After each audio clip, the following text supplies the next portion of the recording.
There's a moment most recreational players have experienced. You're playing someone who doesn't look that impressive during the warm-up. Nothing flashy, nothing that makes you think this is going to be a problem. And then the game starts.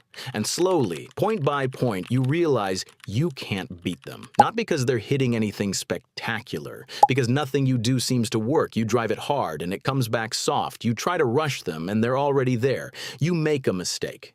And it bothers you, but it clearly doesn't bother them at all. They just keep playing the same way, quietly, steadily, inevitably. That's a 5.0 player, and what you're watching, what feels almost unfair from the other side of the net, is not a collection of great shots. It's a collection of skills.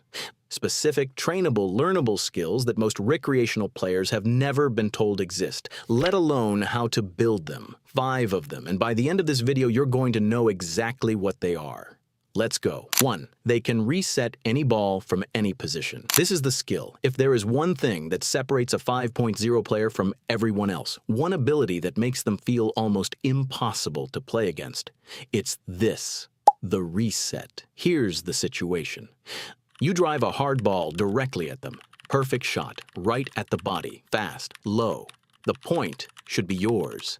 And instead of panicking, instead of popping it up or flinching or jamming it into the net, they do something that still feels like a magic trick, even after you've seen it 100 times. They absorb the ball. The paddle softens, the pace disappears, and the ball floats back over the net, low, quiet, landing in the kitchen like it was never moving fast to begin with. And the point continues from a ball you were sure had ended it. The reset is not a natural response. Every instinct you have when a fastball comes at you says push back, drive back, match the pace. The reset says the opposite. It says soften, absorb. Give the ball nowhere to go but down.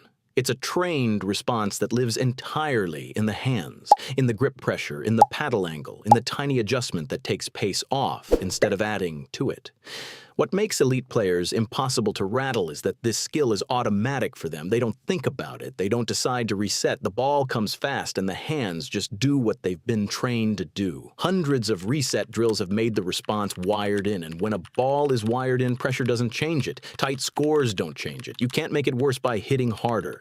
The reset holds. Until you build that, every fast ball is a threat. Once you build it, nothing your opponent hits is unmanageable. 2. They move to the kitchen line. Without thinking about it. Watch a 5.0 player serve, the ball leaves the paddle, and before you've even processed where the serve went, they're already moving. 3 steps, 4 steps, split step, continue. They arrive at the kitchen line as the return comes, and they're balanced and ready before the ball gets there. The whole sequence, serve, move, arrive, play, is one fluid motion that takes 0 mental bandwidth. Now watch a 3.5 player serve. The ball goes in. They watch it. They see where it lands. They wait to see what the return is going to do, and then maybe they start moving, late, rushed, scrambling to a position they should have been building toward the moment the serve left their hand. The difference isn't athleticism, it's automation. For the 5.0 player, moving to the kitchen after the serve isn't a decision made during the rally. It's a deeply ingrained habit that fires before conscious thought can interfere with it. Serve. Move. That's the sequence. It happens every single time, on every single point, without any deliberate effort. The brain doesn't need to think about it because the body already knows what to do. Building that automation takes one thing: repetition with intention. You have to practice the movement specifically until it becomes reflexive. Serve and move drills, point after point after point, where the rule is simple. The moment the paddle follows through on the serve, the feet start moving forward. Not after you see the return, not after you decide it's safe. Immediately, every time. Until your legs do it without being asked. That's the difference between a player who sometimes gets to the kitchen and a 5.0 player who is always there. Automatic, every point. And if you want to take your pickleball to the next level, check out the Pickleball Master Pack. A pack that includes the Elite Player Guide, a guide with technical and tactical tips, exclusive routines, and much more.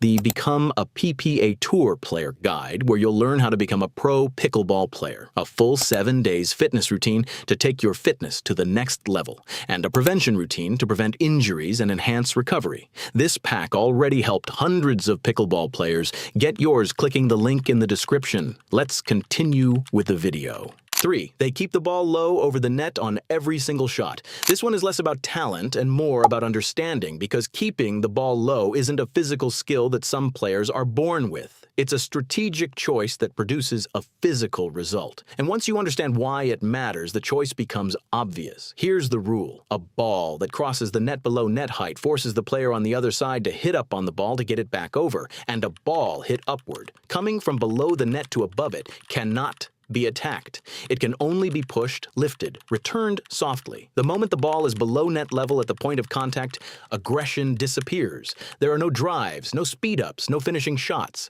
Just a player doing their best to get the ball back over with some control. That's exactly what elite players are engineering on every shot. Not the spectacular finish, the low ball that prevents the finish from being available. When your dink stays below net level as it crosses, your opponent has nothing. When your reset lands in the kitchen and bounces low, your opponent has nothing. When your third shot drop dies at net height in the non-volley zone, your opponent has nothing. You haven't won the point with those shots. You've denied them the ability to win it with theirs. The practical key is stopping yourself from going for too much before the opportunity is real.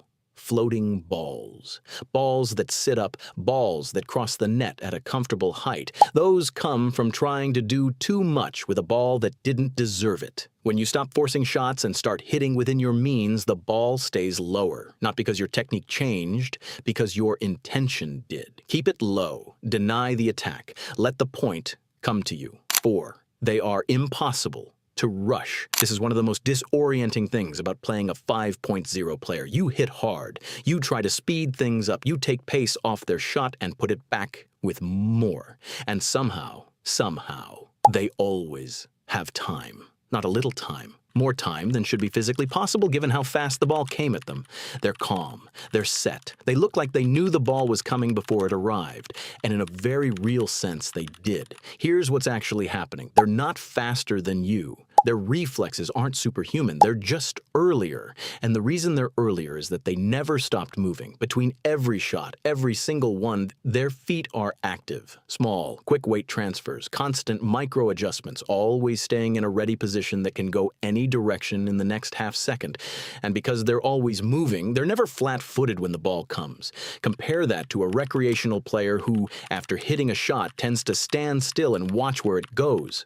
That stationary moment, even half a second of it, is the entire reason they feel rushed. The ball arrives and they haven't started yet. They're starting from a complete stop, which means every ball requires full acceleration from zero. That's where the panic comes from, not the speed of the ball. The stillness before it. The fix is to stay in motion, always. Not large movements, not running around the court, just active feet, alive, ready, bouncing slightly, taking a split step as your opponent contacts the ball, so that when the ball arrives, you're not starting from zero. You're redirecting movement that was already happening. That's where the extra time comes from, not faster reactions.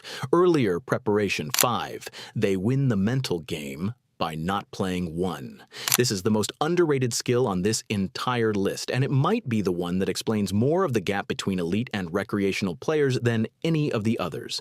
Watch what happens when a recreational player makes an error on an important point. You can see it. The expression changes, the head drops, the muttered comment, the tightened grip on the next ball. The next shot carries the weight of the one that just went wrong. And the one after that. Sometimes the whole game shifts because of one ball that didn't go right. The error lives in the body long after the point is over.